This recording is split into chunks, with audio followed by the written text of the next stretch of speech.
charged comments about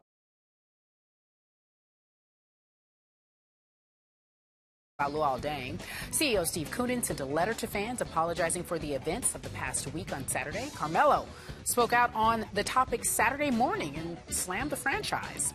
As a player, as an athlete, we're looking for a job. We're trying to find a place where we can move our family, we can make our family comfortable, where we can be comfortable in a comfortable environment. But those comments right there, we would never look at. I'm speaking on behalf of all athletes. We would never look at a situation like that. I don't care what it is. All right. Stephen A., what is expected from the fallout of the Hawks situation? Well, I think what you can expect ultimately is Danny Ferry to depart from the Atlanta Hawks organization. CEO and co-owner Steve Koonin has been incredibly supportive of him, although he embraced Danny Ferry taking a leave of absence. In the end, no matter what heat he's trying to ward off, you're going to see the locals in Atlanta make enough noise to force his ouster. I think one of the things, Skip, that's not being mentioned enough is that there's an agenda that's taking place, and I'm not opposed to the agenda, just how it's being handled.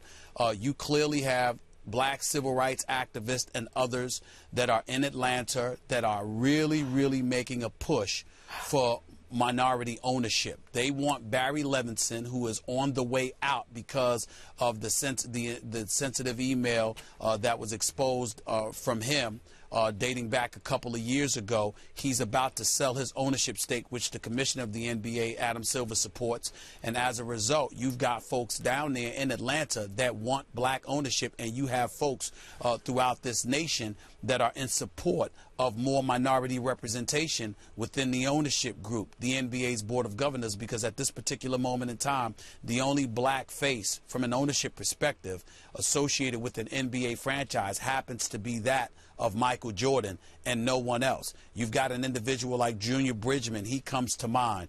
He owns a Wendy's chain. He's worth over $600 million, and he's been pursuing ownership for an NBA franchise for quite some time. In the foreseeable future, we don't know whether expansion is going to take place, and if it is going to take place, it's perceived or it's thought to be in Europe as opposed to another team in the States, say Seattle getting a franchise or Louisville or somebody like that. And so as a result of that, you have some people within the black community that's concerned because you want another black owner within professional sports, particularly the NBA. Having said all of that, I'm still alarmed at this stuff with Danny Ferry, and rather than using my words, again, I think he needs to go because he made a mistake and the locals are not going to support him. I do not think he should go because he's a racist. I think he made a mistake, and I don't view him as a racist, and I have a problem with people who's trying to label him that way. But before I give it to you, Skip, I'd like to read you something. This is from Dr. Harry Edwards. You know who that is. He sent me an email over the weekend, and the email talked about for that man's job to be threatened over that incident is outrageous. Listen to these words, Skip. If we are going to relegate people to the ranks of the unemployed and unemployable because they say stupid / unfortunate / poorly stated things, there are some dark days ahead.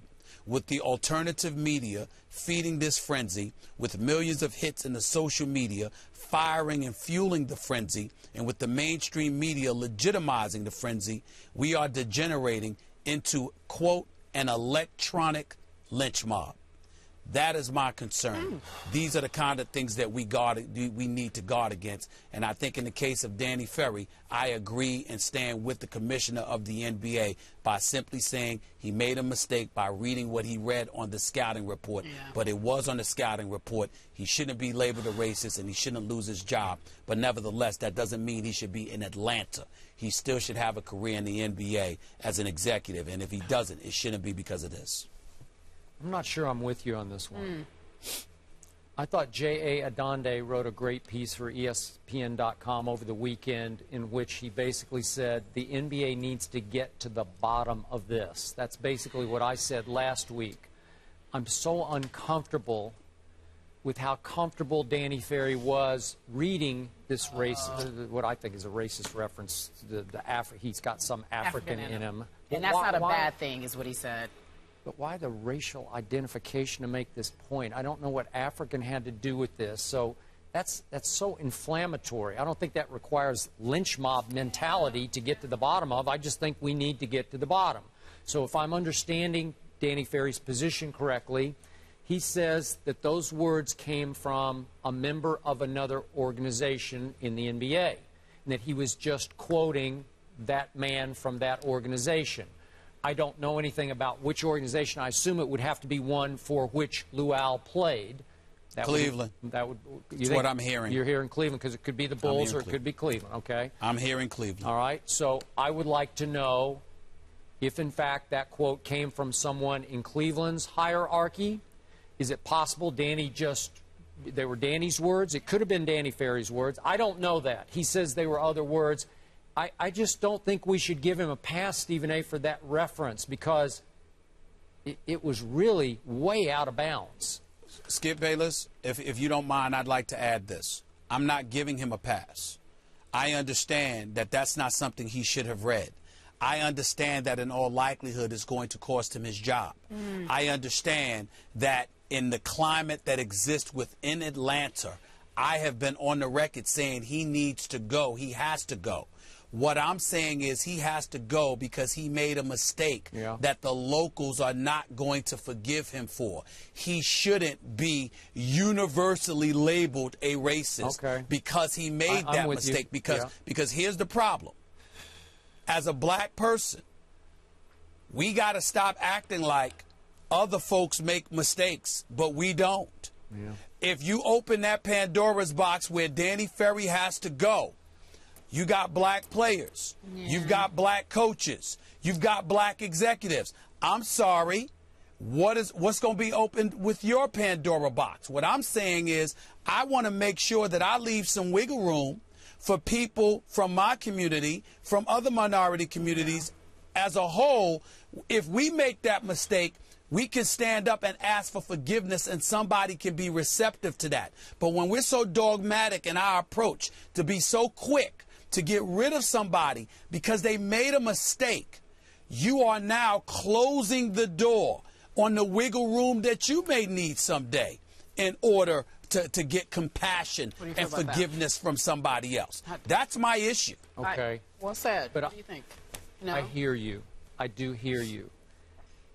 But you said in the climate in Atlanta. See, I would like to think that this should be an issue in the climate in San Antonio and Los Angeles and Portland and Chicago and any other NBA city. Well, I get it, but I know what you mean. I just think, let's not just say, oh, just because it's in Atlanta, this is wrong. But I only said that because Barry Levinson and them pointed out that 54% of Atlanta is black, 70% of his audience is black, 90% of the patrons in the club is black. That's the only reason I brought up Atlanta in that context. I'm with you. Okay. Tricky issue, but Danny Ferry on indefinite leave, but you think he's out. Oh, he can't come back to Atlanta. All right. I just don't think he should be prohibited from ever being an executive because of this. We've had a lot of tricky issues today, fellas. Ooh, have we? I want to talk about food. I want to laugh. Talk about food? I want you guys to make fun of each other. I want to get back to the good old days. Remember? No? Okay. I thought this was a good old day. We don't run from anything. It don't matter. We got whether it's serious or fun. We're going to do what we do. We're going to do a little bit of both. Coming up next, folks, RG3 got some good news about his injury. We will tell you about that after the break.